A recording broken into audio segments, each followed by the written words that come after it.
On this episode of Building Men, Training Camp for the Soul with Anat Peri.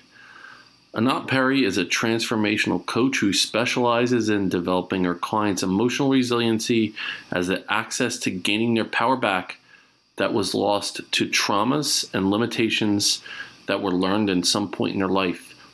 With over 16 plus years in developmental work, Anat has helped hundreds of people create the life they desire. Her deep work allows you to discover what you truly want, create a clear path to success, master being with your emotions, and create a happier life. This is as real, raw, and authentic as Anthony and I have gotten during a Building Men podcast, and we definitely owe Anat for the therapy session we go on during the next hour and a half together.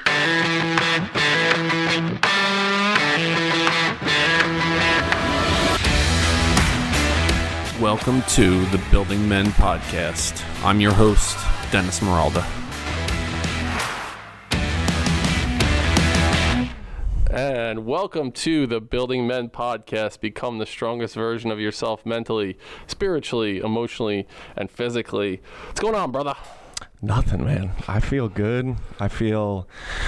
I'm trying to be aware of my voice right now. I really want to make it sound like I'm a podcaster. I feel like we were talking about that before. Do you notice the going down a little bit there? Yeah, a couple decibels. Yeah, it's going to go up in a little bit, but I thought I'd just start out that way because all of a sudden I'm getting like excited in what I'm saying. It's gonna rise up. But yeah, I feel good. How you doing? You I'm feel great. Good? This is going to be the episode that goes viral. We did a little pre-talk beforehand. This is the big one. This is the big episode. That so shit. We're manifesting. It's already done. Now it's done. We're just catching up with it. Yep. And we just came off an interview with Chris Marhefka. Mm-hmm. And I'll tell you what, I mean, that was a journey as well. I can't wait to talk to our guest today about him because we were awestruck. Right? We were just really, he's a beautiful man. He is really a beautiful is. man. I couldn't get over it. I guess him in person, I didn't realize. You didn't know I was going to go down that route either? No, I didn't. I thought we would talk about something else because we have a different guest on, but you still want to spend time talking about Chris's. Dennis has a massive man crush. Just a crush in general. I wouldn't even call it a man. I think you just love him. Yeah. So I'll use that to segue into Chris's partner in crime in Training Camp for the Soul is our guest today. So not only is she the founder of Training Camp for the Soul, she's also a coach and a spiritual guide and the second female guest in the history of the long storied Building Men podcast. Please welcome to the podcast, Anat Peri. Anat, welcome. So good to see you. Thank you. Thank you for having me on here. It's such a pleasure. Oh, our pleasure. Totally our pleasure. The lighting behind you looks perfect. It's amazing. The plants, I sense the energy. Yeah, there's a whole feng shui thing going on. Is that the right way to say it? You're asking me. I ask you about all the shit. Are you kidding me? Right. I'm supposed to. You know, guys, that's what's missing for you. There's a little bit of greenery. Yeah, that's it. You just need a plant behind you for that white wall. Oh, it's too much white. Are you writing this down? We look like we're in an insane asylum or something like that. Like there's padded walls. Yeah, we even need some color. We're both wearing black. Right. We feel like that too sometimes. Oh. Yeah, that's all you need. Home Depot. Home Depot Gardens, and you're good to go. All right, let's put that on the list. Get a ficus. Succulent. It doesn't even have to be real. It doesn't have to be. Yeah, that's true. These happen to be real, but you can get some that are, don't take much. Yeah, there's a whole vibe, there's a whole energy, and we definitely feel that in our, we talked for a couple minutes beforehand, and like I mentioned, we had Chris on the podcast, and as soon as it started, I was like, wow, this is a good-looking man. And I was like, I gotta ask Anat. I mean, is he that good-looking in person, or was it all smoke and mirrors on the? Was it the lighting? Was it the lighting? Was it the lack of greenery in the? He is, but he wasn't that good looking when I met him 2.5 years ago. It's a journey he went on. It's a journey. It's the more he's stepped into his essence, like his truest, highest self. He beams that. He totally beams that. But if you scroll in his Instagram, I think he deleted a lot of them, but I think I have some. Yeah, we gotta post if you scroll all the way back, like 3 years ago, or just look, you'll see the difference. You'll feel the difference too. Yeah, he had like the short haircut. He was clean shaven. He was living this life that he thought we went on this whole dive of living an authentic life, the life that people prescribe for you and not what you truly believe in. And I feel like he kind of shed that shit along the way and became who he wanted to become. And a lot of that was based on your tutelage, your inspiration, your help. My guidance. Your he guidance. did the work. He did the work. Definitely his willingness to do the work. And before we get into that work that you're doing, I wanted to start off. You were an East Coast girl. You grew up, you know, on the East Coast. We're Jersey boys, and you grew up in northern New Jersey. Yeah, Jersey in the house. Yep. Yeah, it's... You know, I mean, I now live on the West Coast, which, sorry to say, is the best coast. But I really appreciate growing up in New Jersey. I think it set me up. It set me up to have that fire in me and that courage in me and that leadership in me. And I know what good food is. Yeah. Just, you know, I know what a good bagel is. I had a bagel this morning with my girlfriend, and I'm like, this is good, but not like East Coast, not like New York, New Jersey. For real, yeah. Bagels, pizza, definitely. Yep, bagels and pizza. Without a doubt. Exactly. And then what about pork roll? Do you get any, is there pork roll out there? I know like Jersey is known for its pork roll. You know, Chinese food? No. Like, I was just thinking, what are the 3 things that I miss? Or if I were to go spend a week in New Jersey, it'd be like bagels, pizza, and Chinese food. So Chinese food you don't really get here. No, it's not. Maybe if I go to like LA or San Francisco to like Chinatown and those areas, but definitely not San Diego. I think I only know of like maybe 2 or 3. More Thai food. So, which is not something I ever had on the East Coast. I don't know that you guys have much Thai food there, but yeah. I've never had Thai food. Yeah. I don't do Thai. All right. I think of Meet the Parents. I mean, it always goes back there. I've said it before. Jack Talk Thai. Jack Talk Thai very well. Such a good movie. So, being an East Coast girl, you grew up on the East Coast, grew up in Jersey.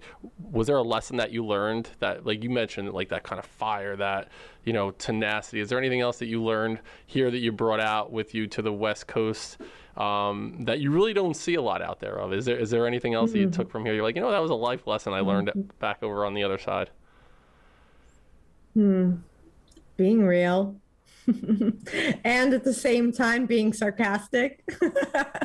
I think my sarcasm comes from there, like being willing to just at times be silly, but I'd say definitely like being authentic. So I think there's just more, we're just willing to say what others aren't willing to say and not sugarcoat things. So it could be, for those that didn't grow up with that, it could be harsh. Yeah. It could seem that way, but in the long run, you're going to love me and you're going to thank me. And that's the thing. When we talked, we met a week and a half ago. The first time we talked, you had mentioned that you spent a lot of time in your 20s and into your early 30s even, where it was almost like you were doing things to please other people. You know, so there's that dichotomy of like that East Coast, like tough, like, I'll fucking stomp on you. Like thick skin thing, but also wanting to make people happy and pleasing people, which that resonates with me. I spent a lot of time in my life just wanting to please people, just wanting to make people happy and not, make any waves or bristle people the wrong way. So I totally understand that. So talk to us a little bit about that. You mentioned in your when we first talked about your 20s, like what was that journey like as you were kind of experiencing that, like wanting to please people, but also you're kind of torn because you knew it wasn't the most authentic version of yourself. Yeah. So actually, it was only a specific type of person. My boyfriends, whoever was my boyfriend, that was the area for me where I didn't have access to my authentic self, where I was really afraid to open up and to be vulnerable. And I was stuck in appeasing and pleasing. but the rest of the people in my life, oh, they got me. I was always me. I was always real, all that. And it's actually something that my fiance right now noticed in the few months into us dating.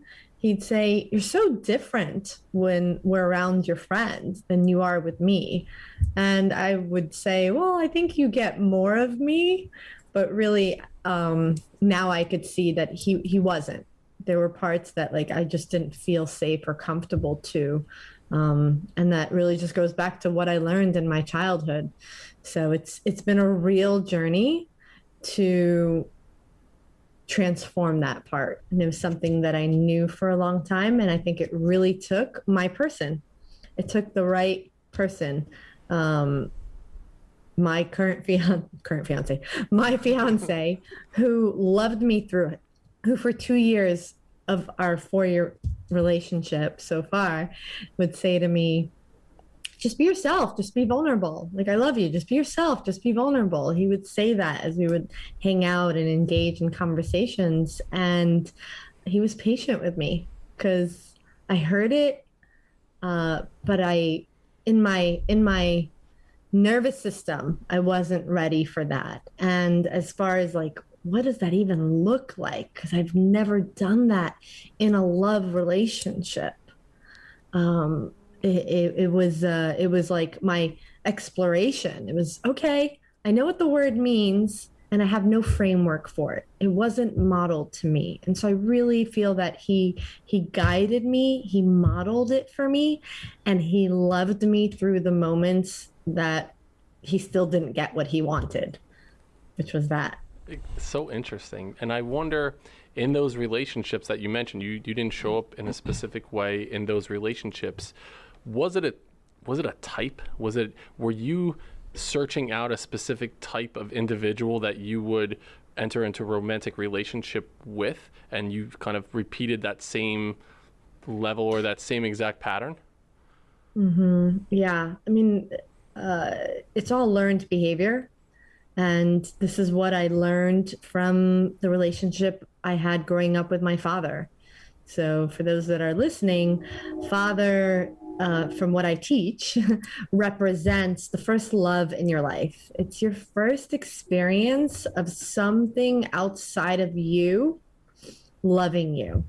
So mom, when you're in mom's womb, she's building that love for you, with you over that 9 months. And you're in that energy and you don't know that energy is not you. And when you're born and she holds you for the first time, you feel that same familiarity. So mom is the self, and that's what she models for you.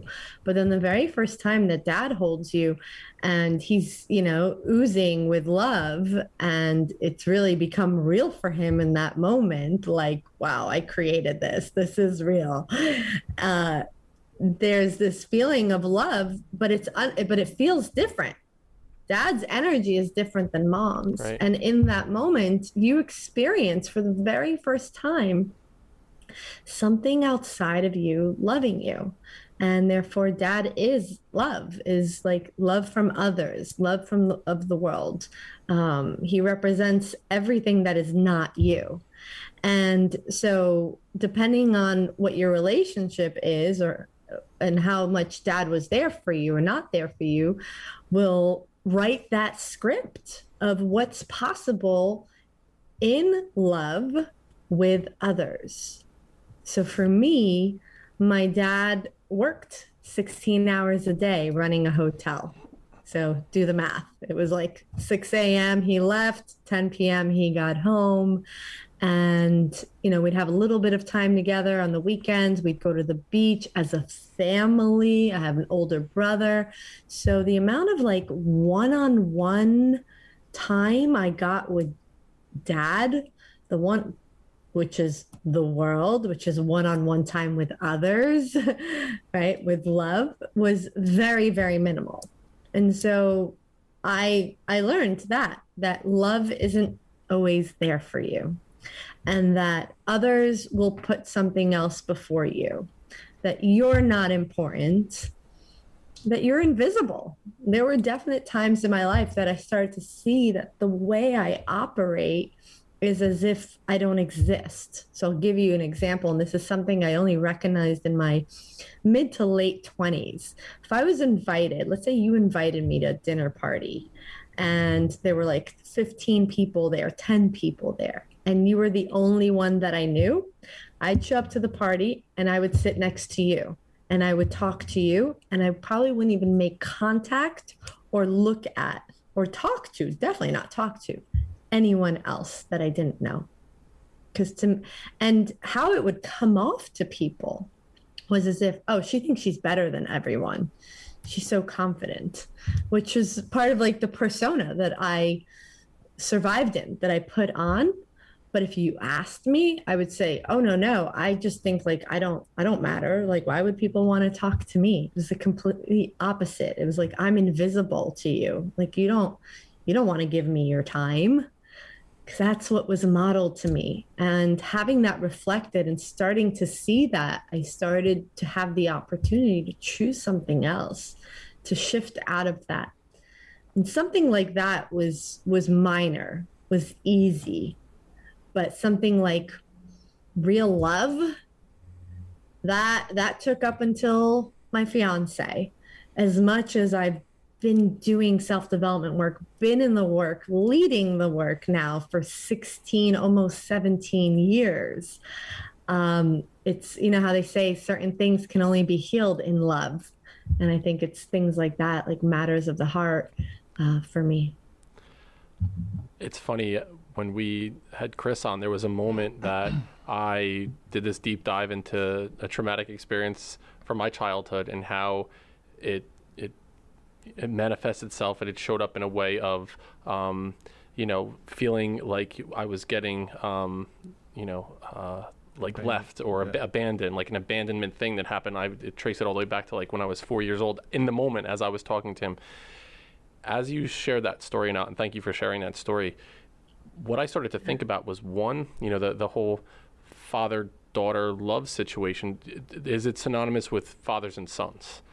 Is it the same situation? And the reason why I ask is, I had a traumatic situation that happened when I was in middle school, and I was being bullied really severely by 3 older students. They were in 8th grade, I was in 6th grade, so I was 12 years old and they were 14, and they bullied me incessantly. It was verbal, it was physical, you name it, across the board. It put me in a place of I was afraid going into school every single day, and I would avoid situations and opportunities where I might see them in the hallway, and I would get off the bus and try to sprint home. Some days I made it, some days I didn't, and I got my ass kicked a whole lot during that time.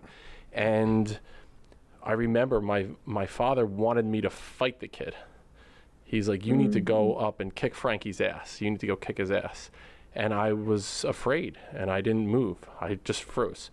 He said, you need to go fucking kick his ass. I just went up and I talked to him. I arranged for you to fight him. You're going to go fight him. And I didn't move. I froze, and he was so disappointed in me. He left my room. He slammed the door. And then my mother comes in the room, and she said, you just lost your best friend, your father, because I wouldn't go fight a kid. And I remember just breaking down. And I was like, I shuddered in tears, and it was like one of those moments. And he really didn't talk to me for like 2 weeks, a month, if that's how long it felt. And the reason why I mentioned that story is like just to give you a little insight into my relationship with my father, our father.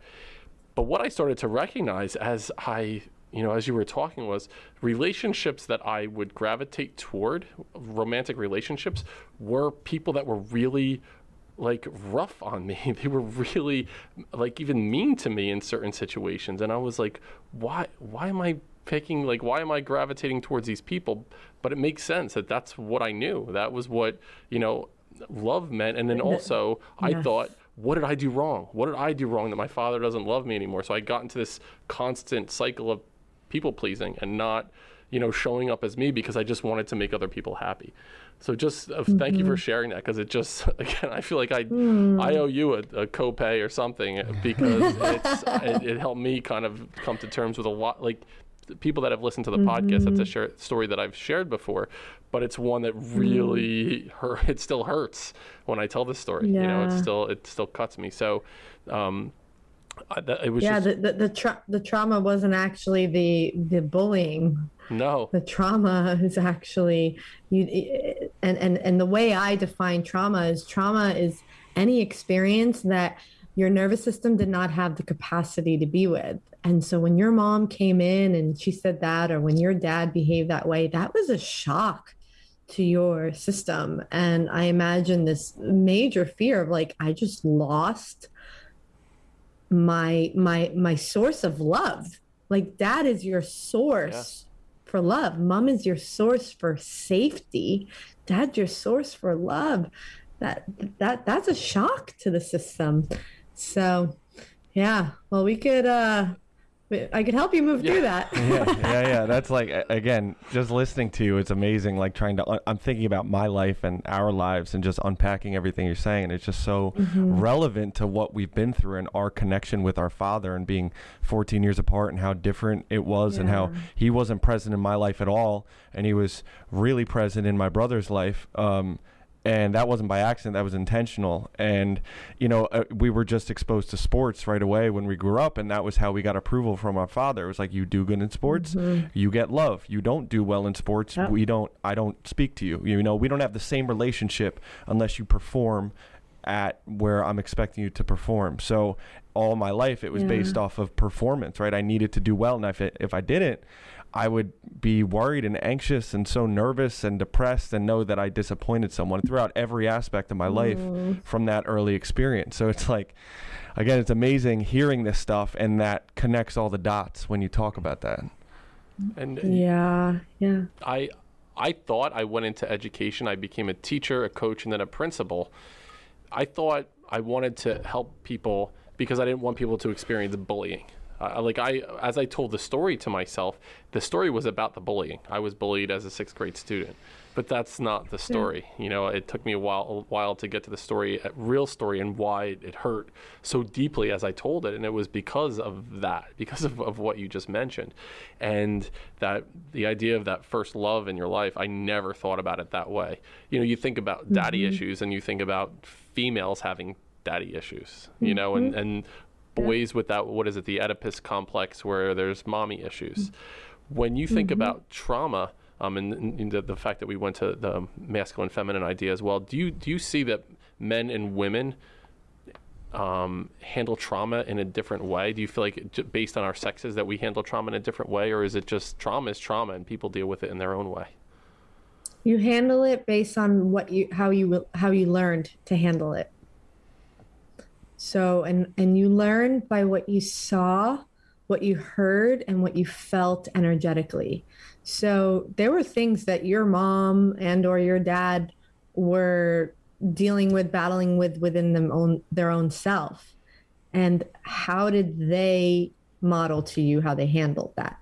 Right? Did they turn to shutting down and using alcohol? Did they get aggressive? Did they meditate? Like, what was modeled to you as this is how you handle when life doesn't go sunshine and rainbows, when life goes sideways?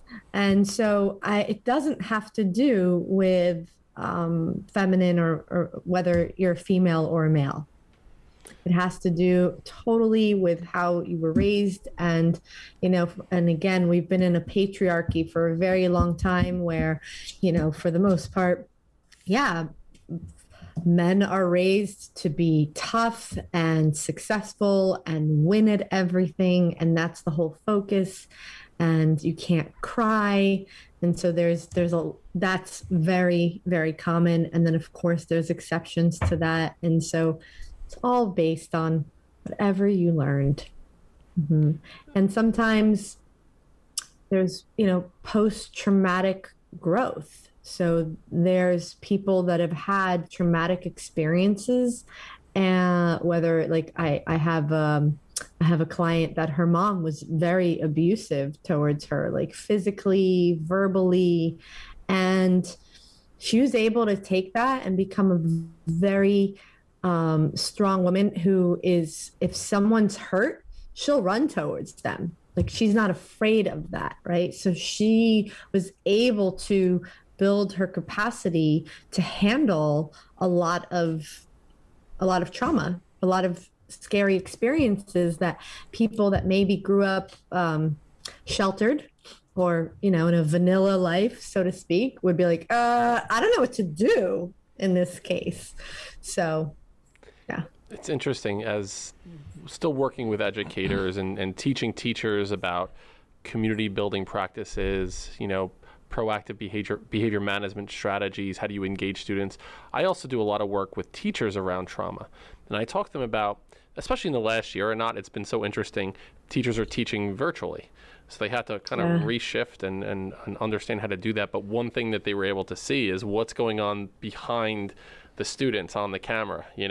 You think about, as students come into our classrooms and they're in front of us, you see how they show up. Think about it as an iceberg. You can see things at the waterline or above. You can see something about, maybe their gender, their ethnicity, physical characteristics, people that they hang out with, maybe past performance in school, behavior, things like that. But then there's so much that's happening underwater that you can't see. And one of those things is trauma. Like, we can't really see that. And then teachers are now exposed to students' lives via Zoom or Google Meets, where they're getting an opportunity to see what's going on behind them, their family situations. And my conversations with many teachers was, they didn't realize that, wow, this is what Anthony was dealing with at home. I had no idea that as he's trying to learn, there's 7 little kids and 9 cats running around, and mom is chasing dad with a frying pan, and it's a wild scene.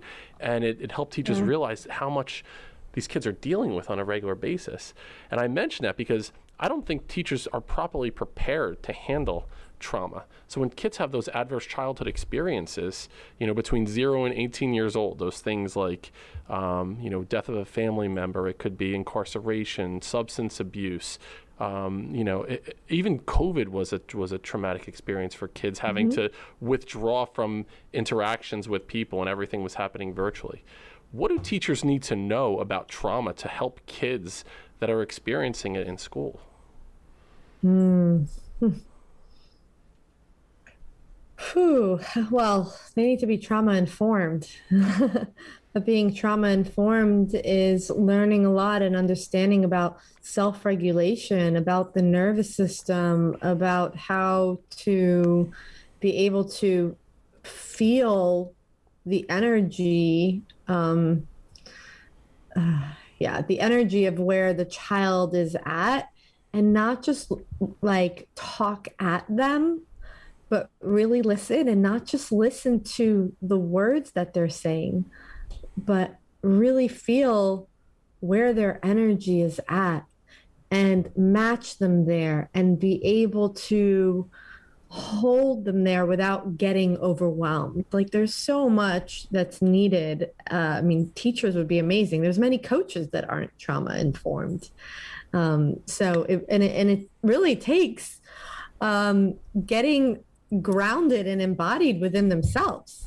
So these teachers need to do the work, because half the time they're getting triggered and hijacked into overwhelm, and therefore into some survival pattern, which is either getting really rigid or controlling or aggressive in some way, or manipulative. Right. And that's meeting fire with fire. Exactly. That's more abuse.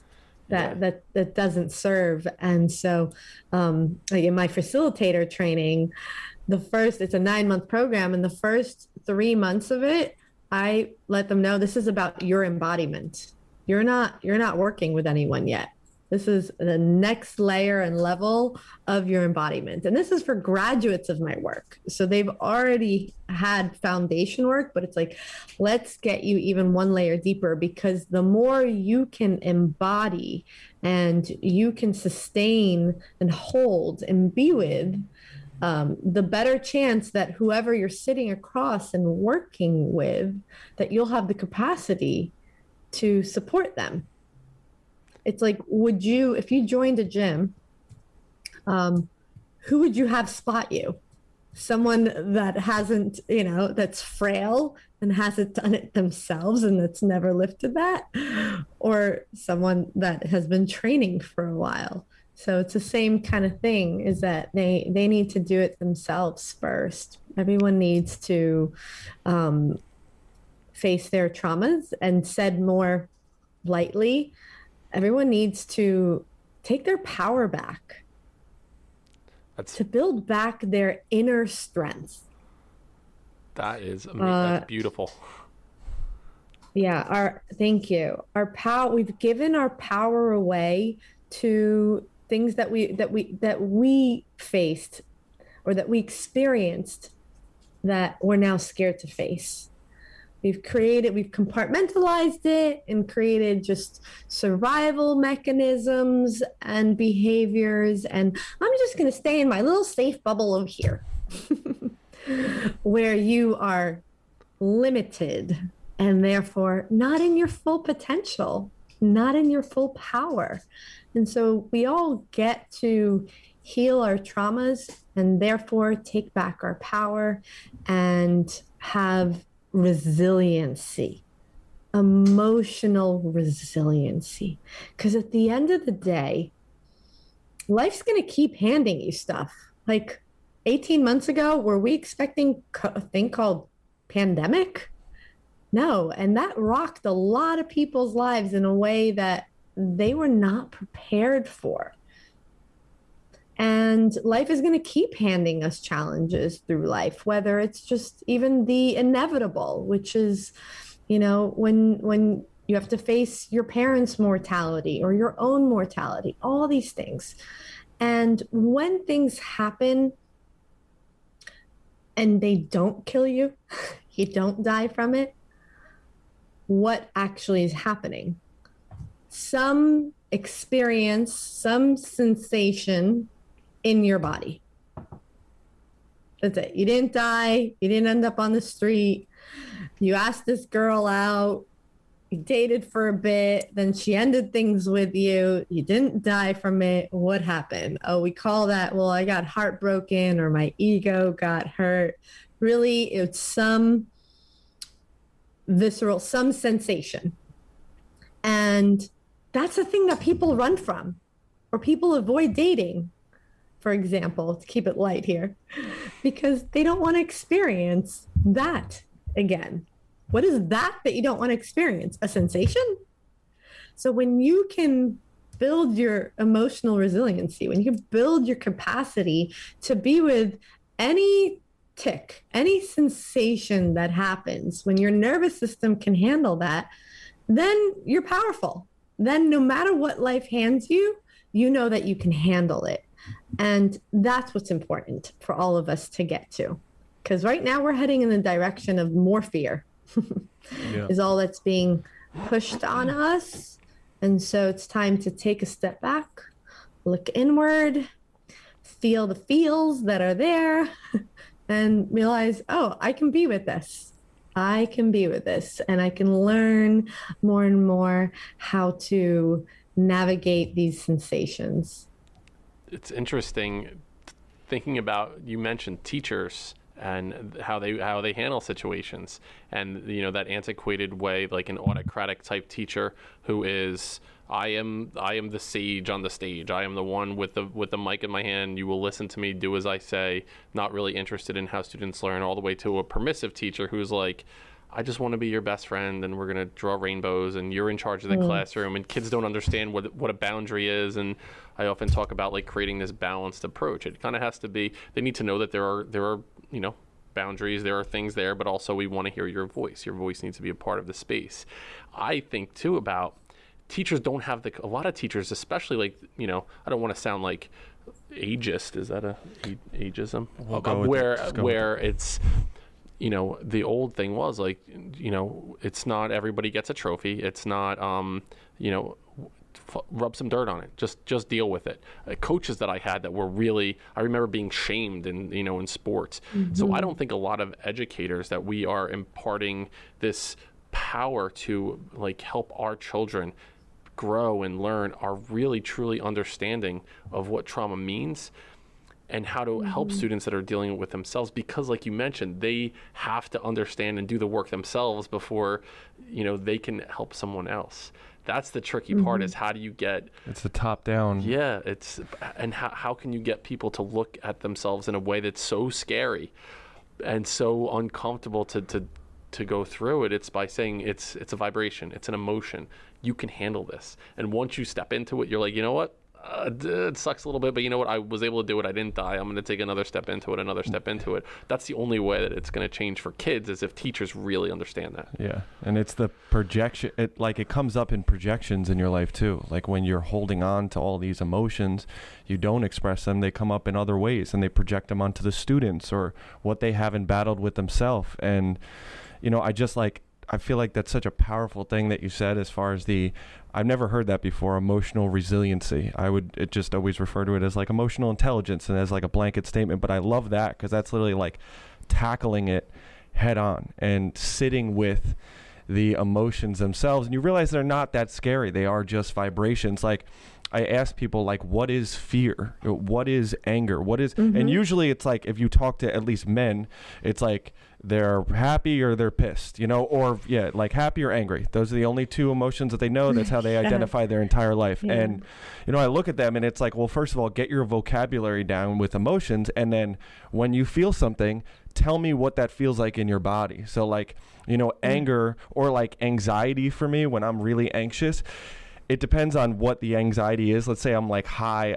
If I'm like on, I'm scared of heights, right? So it's like, that is like, I feel it in like this warm sensation in like my chest, and like honestly, like almost near like my balls. It sounds crazy, but like I feel like it's like I'm like getting this weird feeling like all throughout like the core of my body, and it's like warm. And it's like a knot, but I don't really know. And it's so strange, but totally different from like the anxiety of if I'm gonna give a speech, which is all up in my neck, and I feel everything in here, and it's sensation up through my neck and in my throat, because it prevents me from like speaking essentially whenever I'm about to do like some sort of public speaking thing. So it's amazing to hear that, and that emotional resiliency that you spoke about.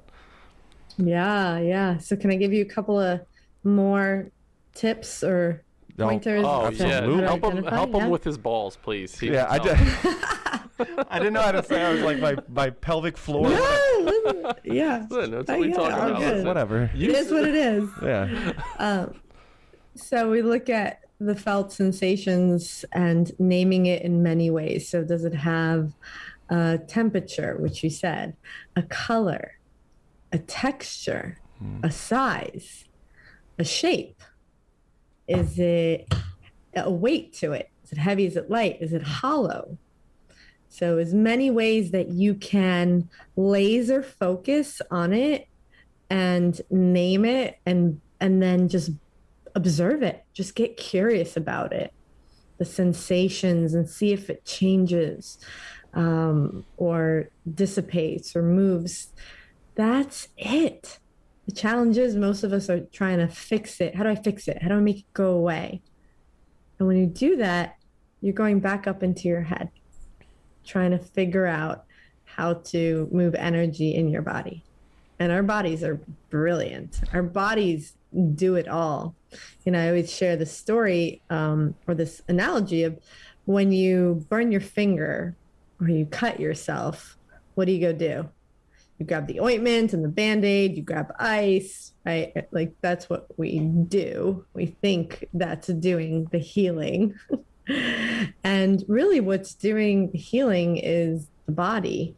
And I believe that the reason that when we experience a cut or a burn, we say, ouch, ouch, this hurts, this is painful. The reason there's a strong sensation is by design, so that the body, the brain, it signals to the rest of the body, the brain, all of it, this area, 911, needs our support. Send healing over here.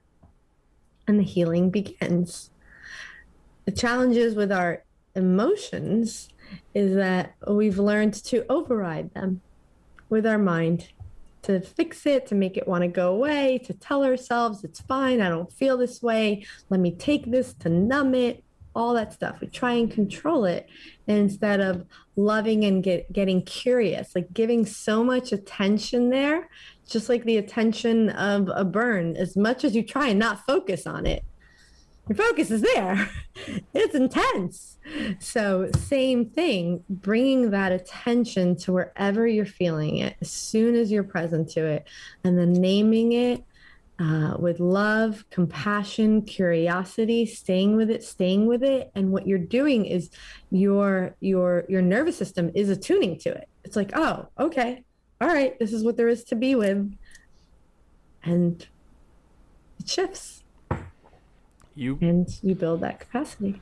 I asked the question before if men and women experience trauma in a different way, like how they actually experience it, and you had mentioned that it was more what they were taught, what they saw, how what was emulated for them as trauma was experienced in their life. I'm sure there are differences in the way that men and women process through. Anthony mentioned, there's like this, maybe that's our father. I mean, it was like happier, it was angry or happy. Yeah. There wasn't a whole lot of emotional understanding in the middle there. You definitely knew how he felt as soon as he walked in the door, and either you engaged with him or you got the hell away from him. There was one of the two things there.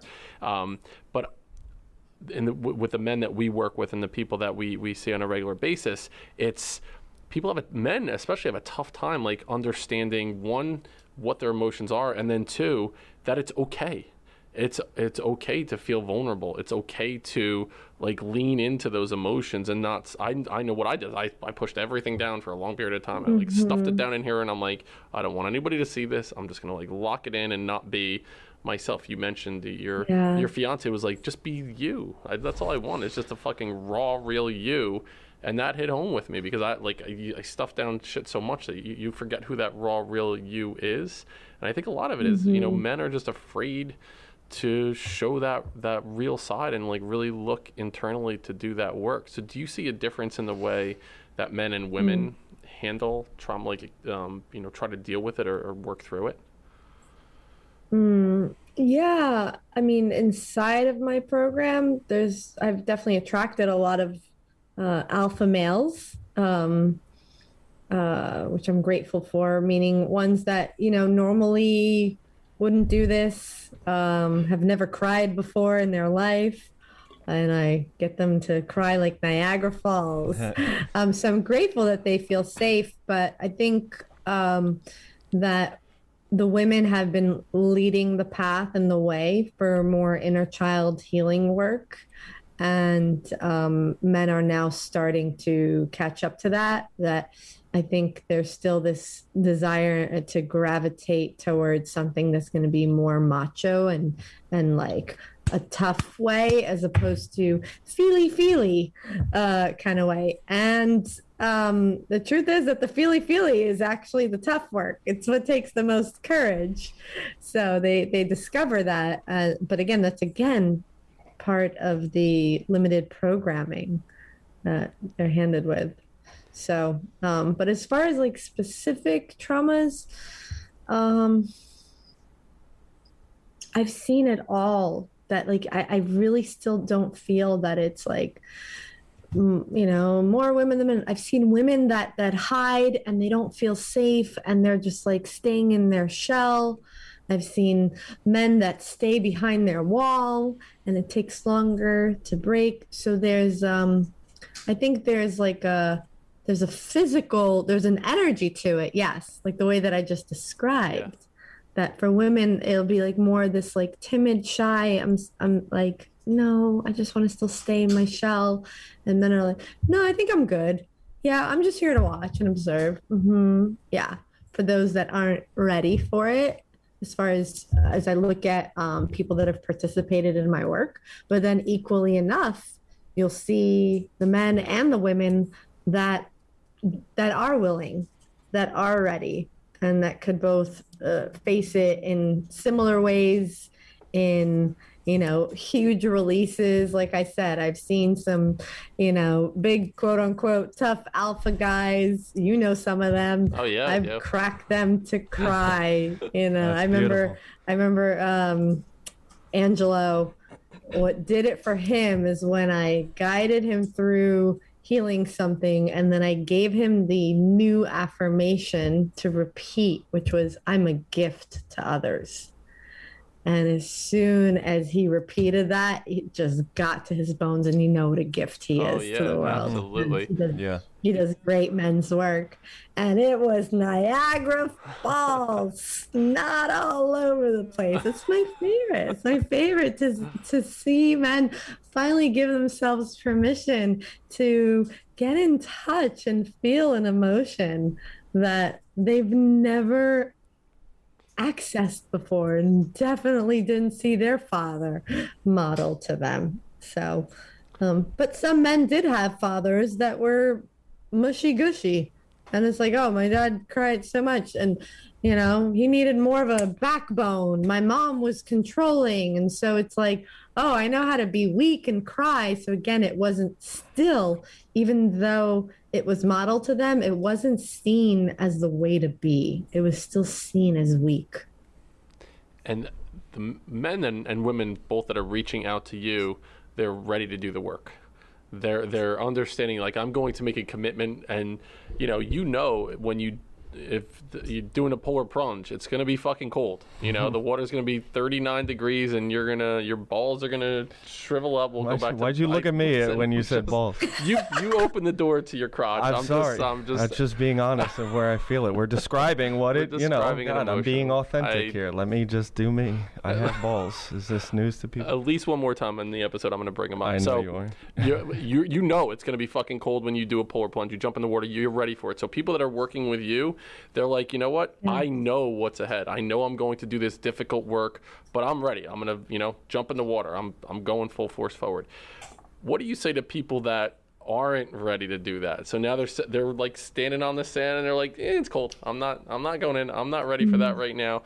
What's one step someone could take that's really, really like, that's not for me? Yeah, it's very interesting, because I feel that even people that are ready, they're still very scared, because it's so unknown. And there's the fear of, but what if I'm that one person that this doesn't work for? Then I let them know, let me save you time. It's not going to work for you. They're like, what? I'm like, it's only going to work with you. Only. Like, the modules work. I'll show up 100%. So it's really up to you how you show up. Just like a gym. You could have the nicest gym, best equipment, great trainers, cleanest locker room. But if you don't do your part, you're not going to get the results. So there is that fear, and it's common even for people like that. For what comes up for them is their patterns, is that like sabotage. And there's people that do sign up that aren't ready. And so they will take their time in the program. And I think that's the gift of being in a group program, is you got those that are willing to be the lead players and jump on the court, and you got those that are still sitting on the sidelines, watching and seeing and testing it out. And then, for Chris and I feel part of our job is to recognize who's still playing small and sitting on the sideline and calling them forward. Like, if someone doesn't show up to a few calls and they're not really doing the work, I'll give them a personal call, because I care. And I know that most likely they've gotten away with their whole life thinking that they don't matter, and no one sees them, and that they're invisible, and that they could just keep doing this and no one's actually going to stand for them. And so when I do that, those are the people that then are like, wow, like she believes in me. That's what we all needed. That's what you needed from your father. You needed him to just believe in you, that, you know what, these kids, let them do what they do. You're amazing. You don't need to fight them. You don't need to prove yourself to them. that's just because they're scaredy, right? He didn't say that. So I show them that belief, that I believe in them, that they can do it, and that makes a difference for people. So I don't know that I answered your question. I went off on my own journey here, and I do want to answer your question for people that aren't ready, that aren't there yet, that don't feel like they can take that step. Check in with, what are you ready for? Because I only want people that are ready. This is not a program that we do like discounts for, or like, here's a sale this month, or let me sell you on it. Because again, if you're not ready, then you're not going to do the work and get the results. So for people that aren't asking themselves, what am I ready for? And take that baby step in your growth. Am I ready to read a book about this stuff and start to become aware? I mean, awareness is what I call stage 1 of the 5 stages of transformation. And by doing that, you're inviting in the universe to support you and show you where, oh, wow, this is here. And if I don't face this, it's not just going to go away. It's going to be here. And now I know, and they say like ignorance is bliss. Ignorance is a tragedy in that case. And so when you start to become aware of it, you may really look at, well, what you have to get to a point where the fear of moving forward is much less, right, than the fear of staying where you're at, the pain of staying with what you're at. And so, yeah, most people, it takes them reaching the point where, as much as they think that they can compensate for it in some way or figure it out, they get to that place where they can't, where they really experience how powerless they are in doing the same thing over and over again, expecting a different result. Right. Yeah, definition of insanity. And it's just you talk, and it just we talked about this so much today, so that's why I want to bring it up, because we talked about it with Chris, and we talked to someone else today just about the idea of vulnerability, right? And how, for me, it scares the crap out of me, because again, that's like my protection. I've been protecting that my whole life. Like, my authentic self is also, I look at it as my most vulnerable self. And I get so scared of presenting that, because if I do that in my head, because of all of my past experiences from my childhood, that's going to get me killed. That's going to get me ostracized.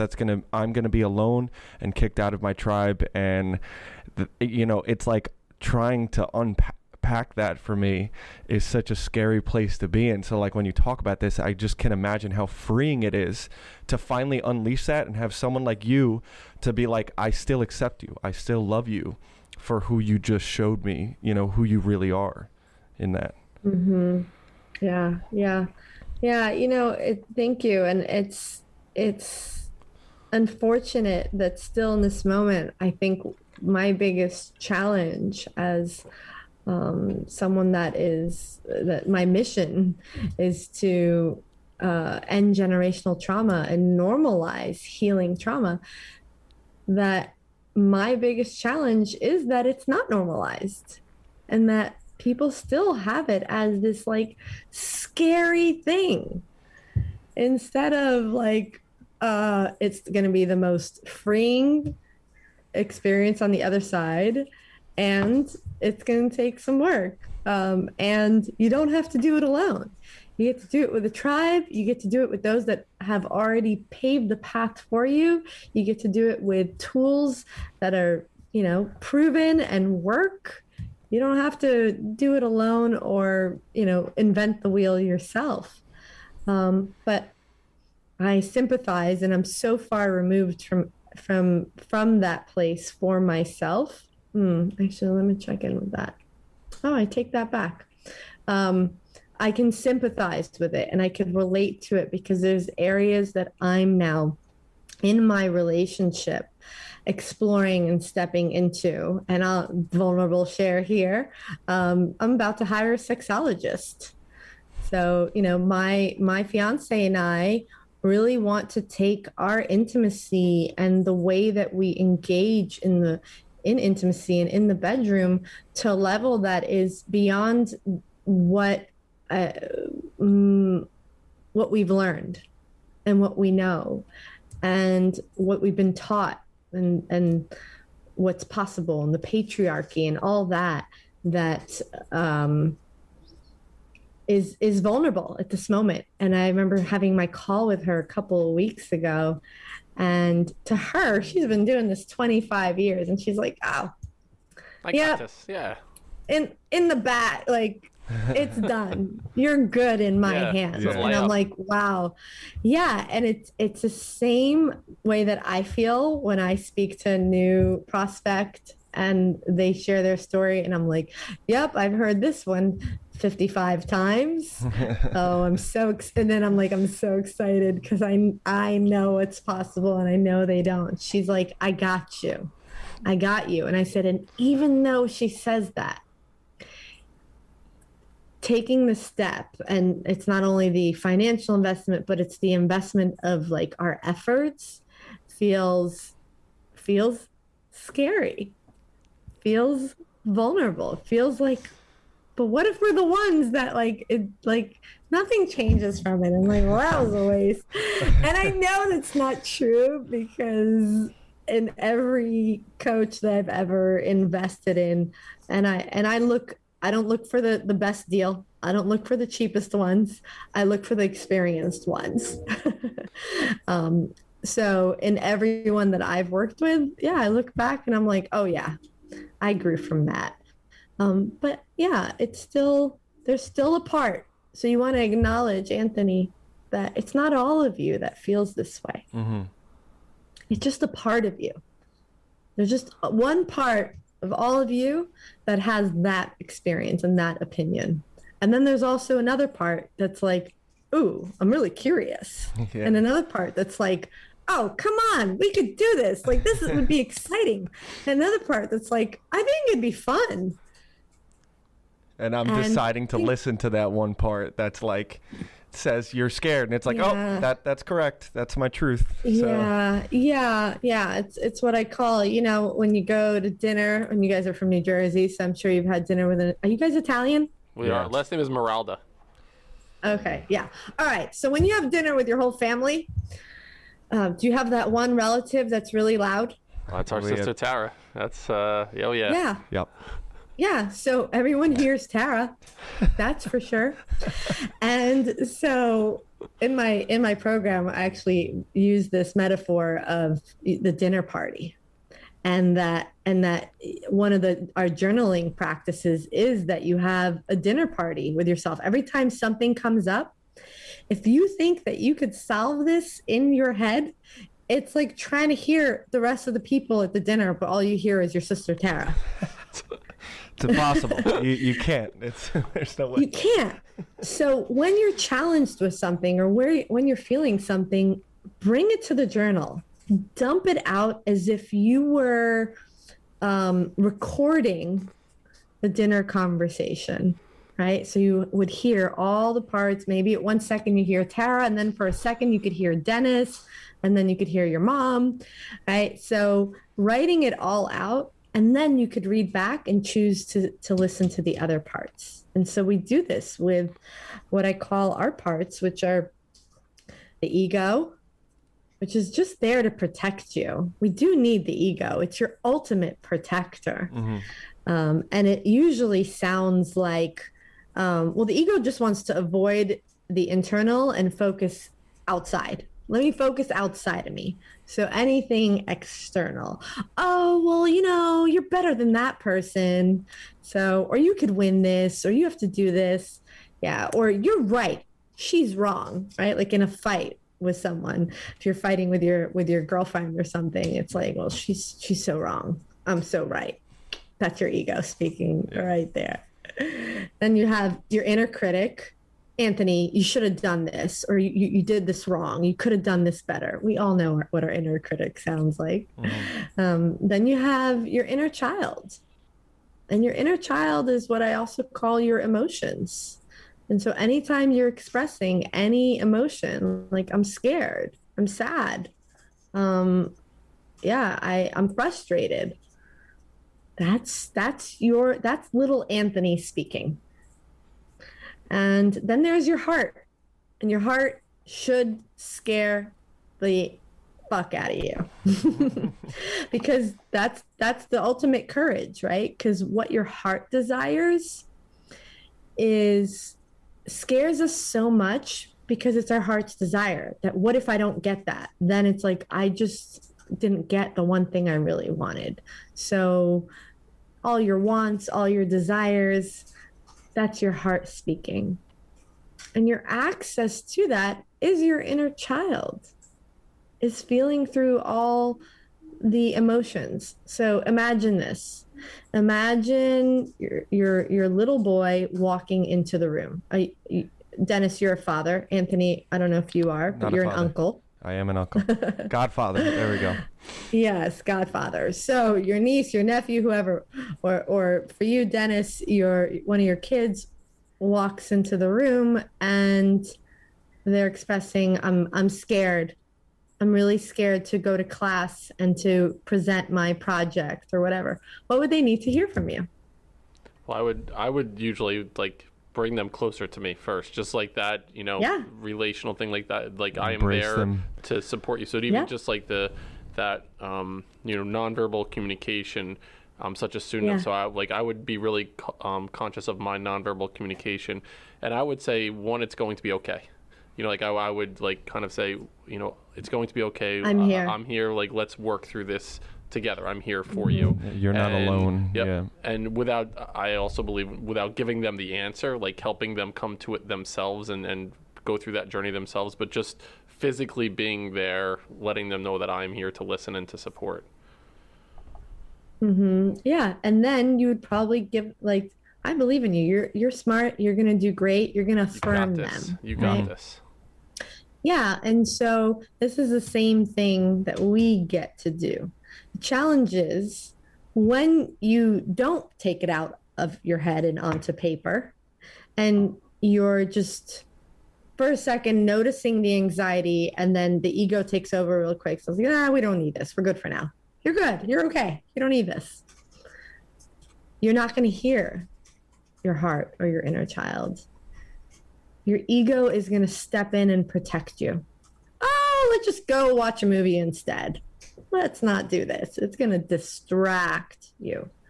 And so the most important part is getting it out on paper and then reading it back and looking for that child. So anywhere that you're mentioning, I feel ... or I am ... or I feel like, which usually what comes after that is some limiting belief. I feel like she doesn't listen to me.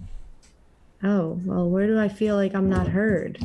Oh, where does little Anthony feel like he's not heard?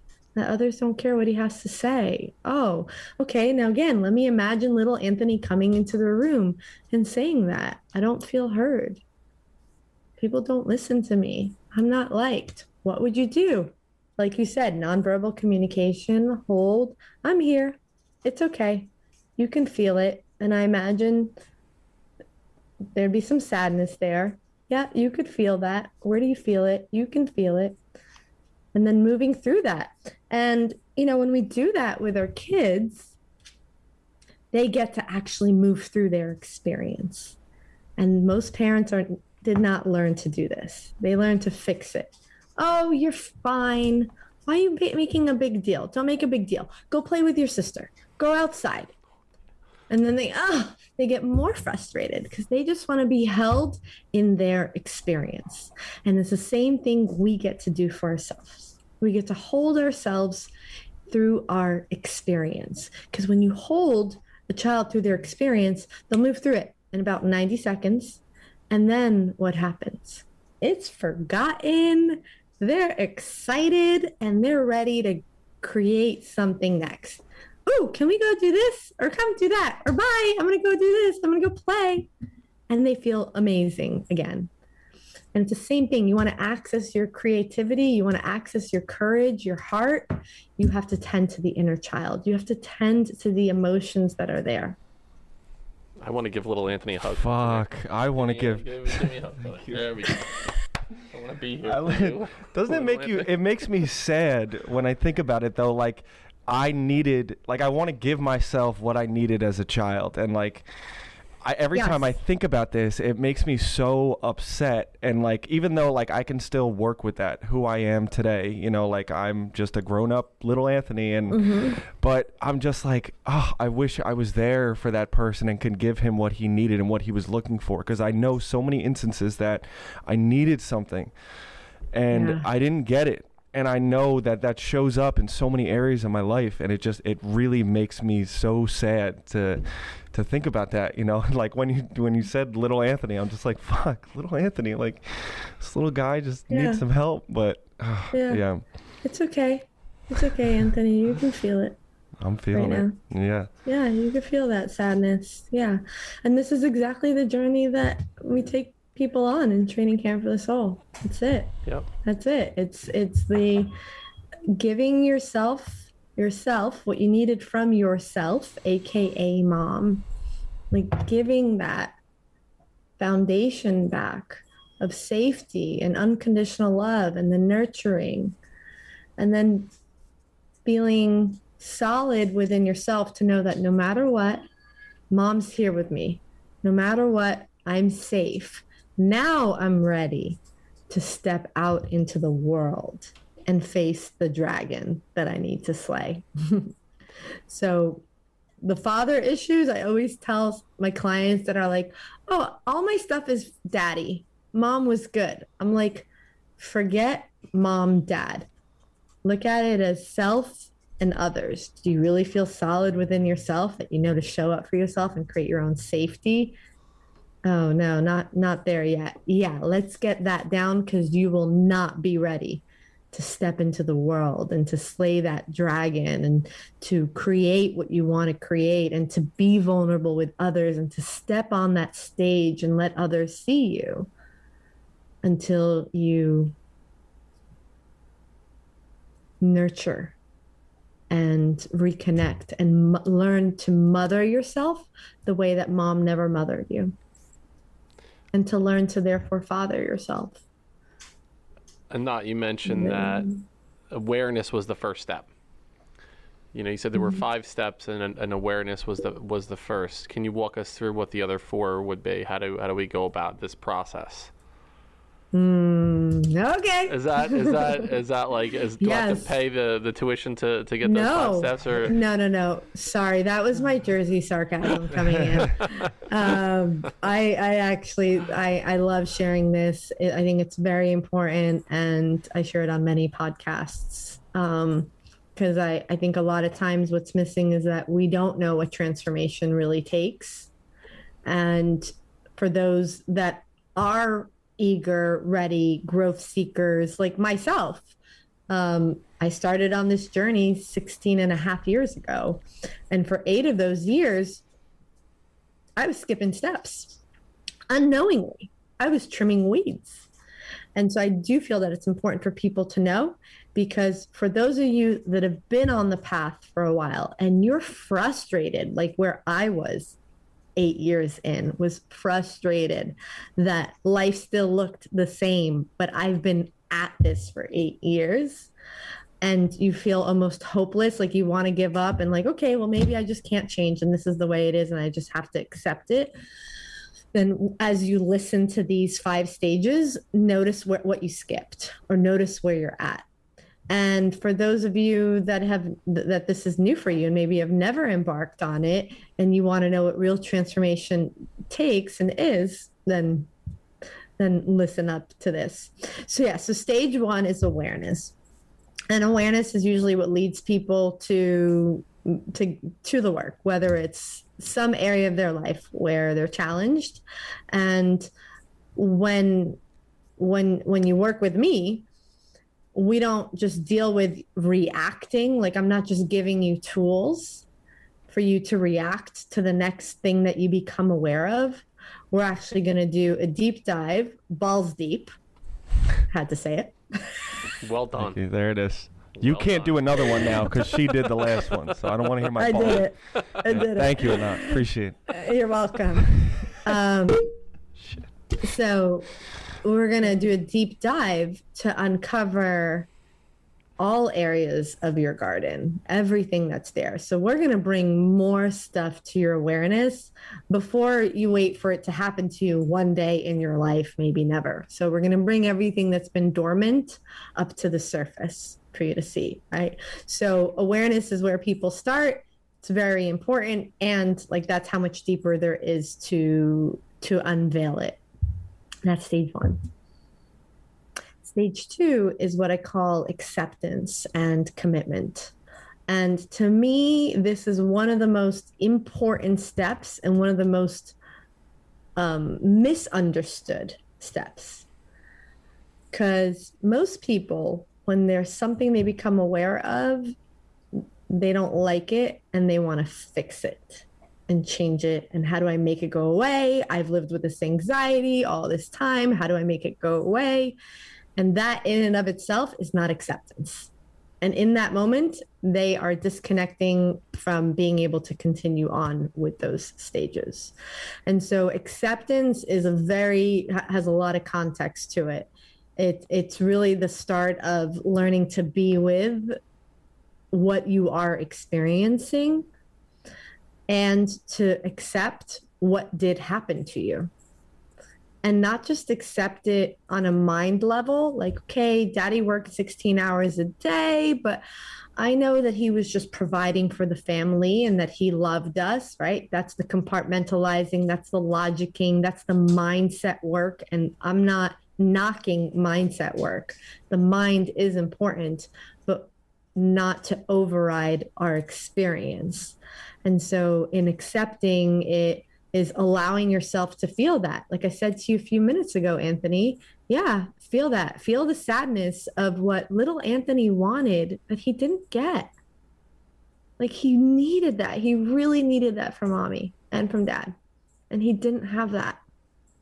And so spending some time like in that level of like accepting it. And this is where at times people can't move forward on their own. Because accepting this may mean like accepting something. I'm trying to find an example here. Accepting something about your father may mean that you actually have to forgive him. But you've been holding on to the story that I'm never talking to him again. He's a fucking asshole. I hope I can curse. That's fine. Imagine Absolutely. Again. Right. And so there's the holding on to the survival mechanisms that you've created for yourself for so long, right? Your new truth, like, nope, cut him out of my life or cut her or I'm done or like whatever your truth is. Acceptance is going to rattle and shake your truth, your identity up until that moment. And so this is where being guided and working with someone and being in a group where other people are also being willing to accept and shed their old beliefs and old identity is important and supportive. So that's stage 2. So acceptance. And once we get there, then there's a level of commitment that you could really commit to. And then stage 3 is getting to the root of it. And the root of it is below the ground, right? And a lot of times, like my experience of all the work I did for 8 years was on the surface. And the root of it existed in the emotional body, in our sensations.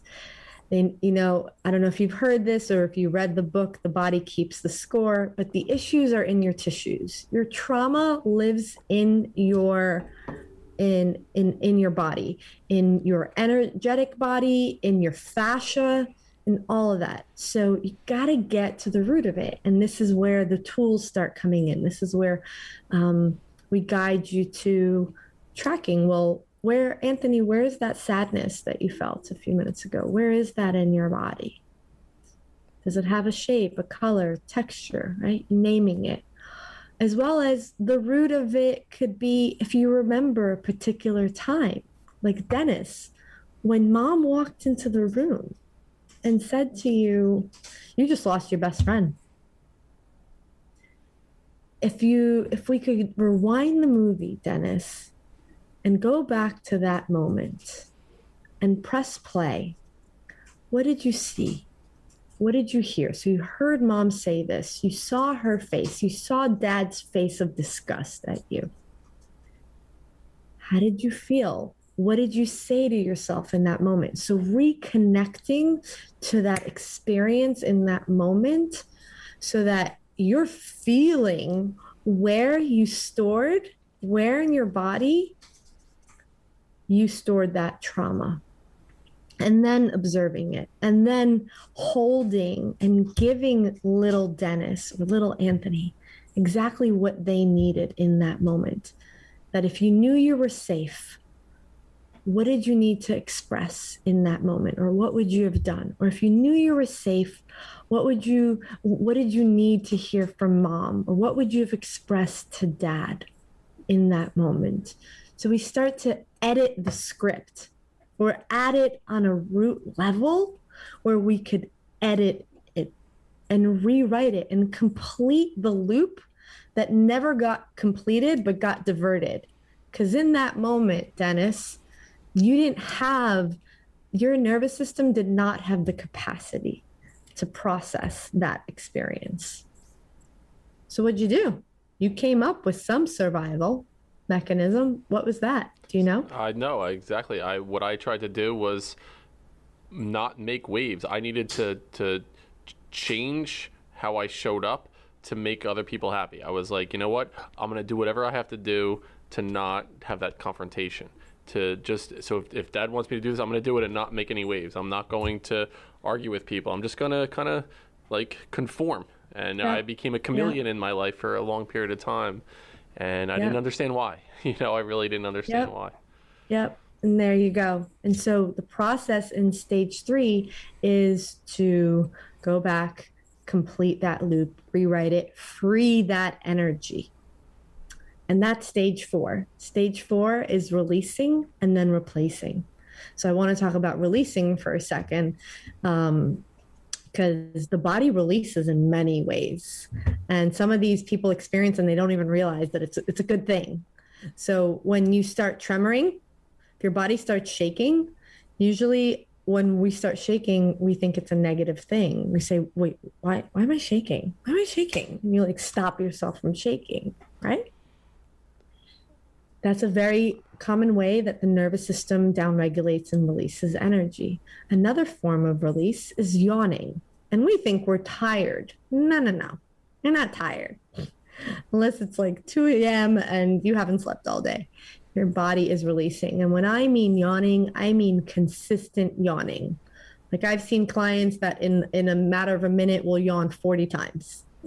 It's just yawning. I'm a yawner. I yawn a lot when I'm releasing.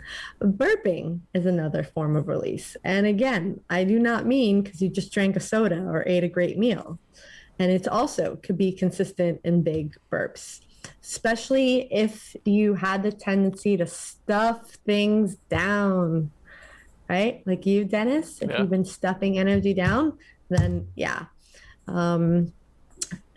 crying. Yeah, I mean, that's what we did when we were born. It's a very powerful form of release. So letting energy move through you as liquid, right? Let it flow out of you. So crying is a form of release. Catharsis is a form of release. Sometimes if you think about the energy of anger, it's intense and it wants to be screamed into a pillow or punched. It wants to move in that way. Caveat there, though, there's people that are so used to it. If it's not big, then I'm not releasing. And clients like that have a tendency to have big releases, I've actually learned to have them not use that anymore because what they're doing is they're avoiding the softer releases. They'll like, I just want to tremor and cry because I felt so powerless. And then my favorite is laughing attacks. That's another form of release. And I've seen that many times, and it always catches people by surprise what they find, where joy is actually hidden underneath a traumatic experience or a powerless experience for them. And then sometimes hot and cold flashes, and sometimes it just wants to dissipate. So it just depends on it. But those are the ways that the body releases when we move through those stages and we do that process. So now that it's released, and this is something that I notice a lot in people that do shadow work, inner child healing work, like clients of mine that are like, oh yeah, I've done work like this. What's missing a lot of times is the replacing. Is that now that they've cleared their old, they're not actually planting in something new. And so just like a script, if you're removing something, a behavior, like what are you putting in instead? So, because otherwise you're just going to act the same way. This is actually very common with plant medicine. And it was my experience with plant medicine is, plant medicine, whether it's mushrooms or ayahuasca, we'll just stick to those two for now, or even smoking cannabis, has a very powerful way of dropping us into our body, downregulating the nervous system. And so the body could start having releasing and purging and all these things. And that was my experience when I've done plant medicine. But you come out of it and you're like, wow, that was an amazing experience. I feel so much lighter. But if you don't know what you actually released on a conscious level, what beliefs were there, and you're not putting in new beliefs, new behaviors, you're just going to reinforce the old. And that happened to me over and over again. But that's a whole nother podcast interview about, how to work with psychedelics. So making sure that you replace, you really check in. And a lot of times, when there's space, you'll feel like this is gone. Like I feel spacious. There is room for something new. And so what's available? What's possible now that wasn't before?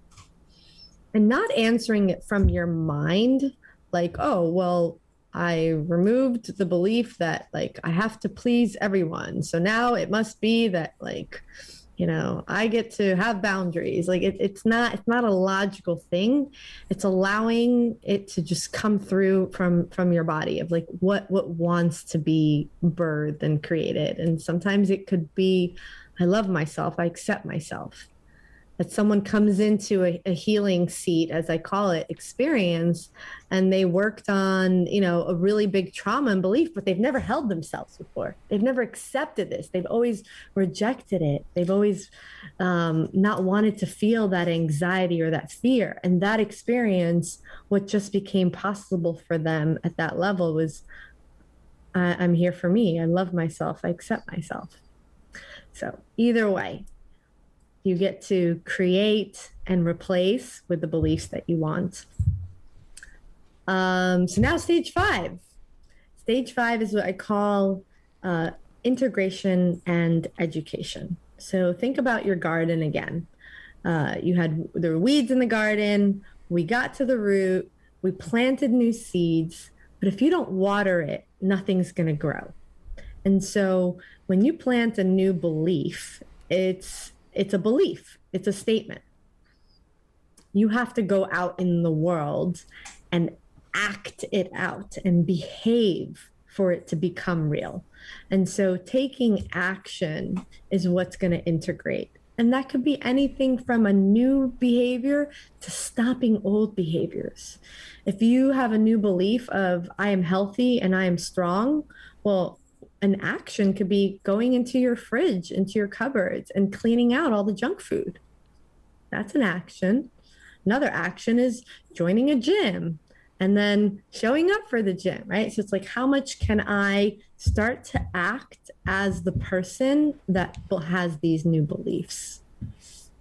And then what I call education, because sometimes we don't know what to do. Like for me, declaring I am vulnerable, I was like, cool, great. I know the meaning, but I don't know how to act that out.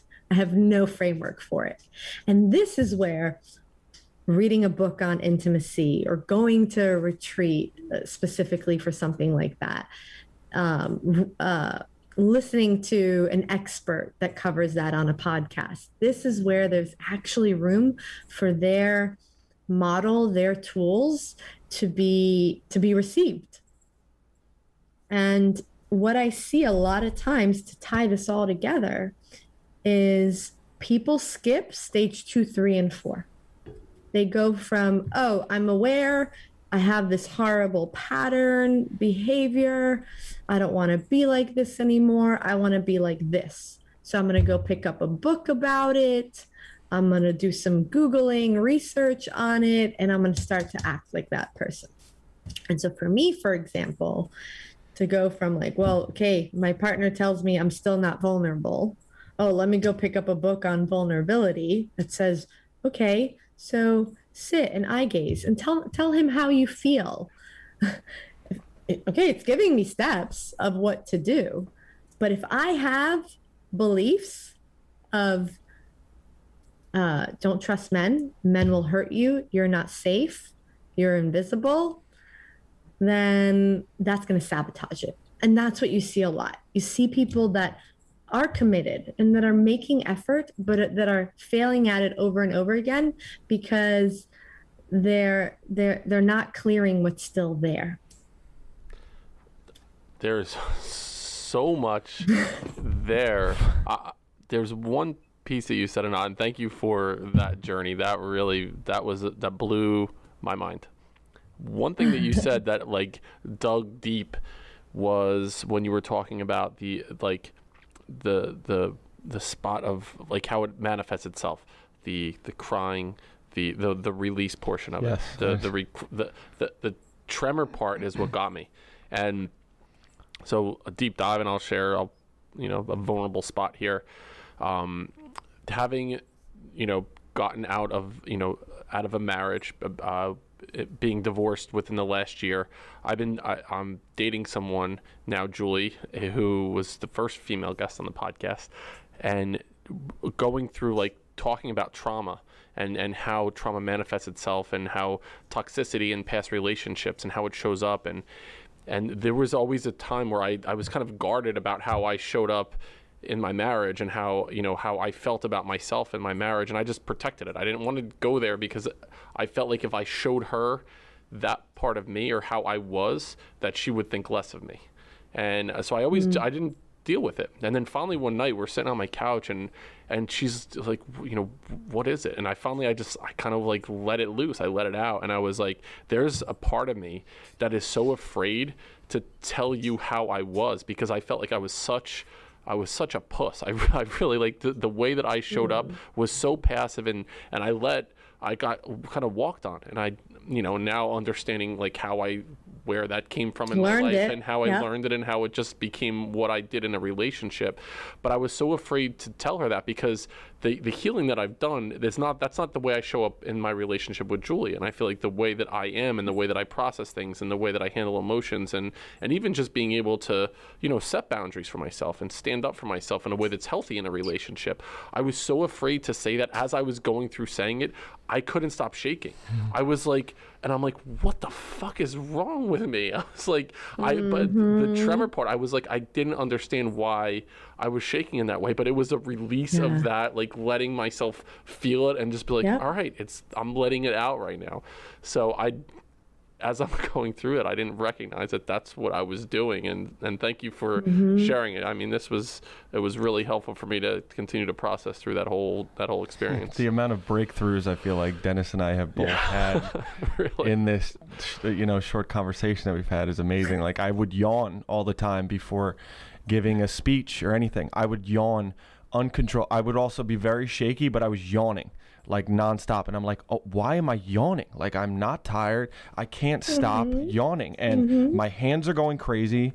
and I'm yawning, and I just wouldn't be able, like, it was like 30 of them before I would say anything, or even if I thought I was going to speak, the yawning would just come on. Like, and it's just, when you said that, I was like, holy crap, that makes so much sense.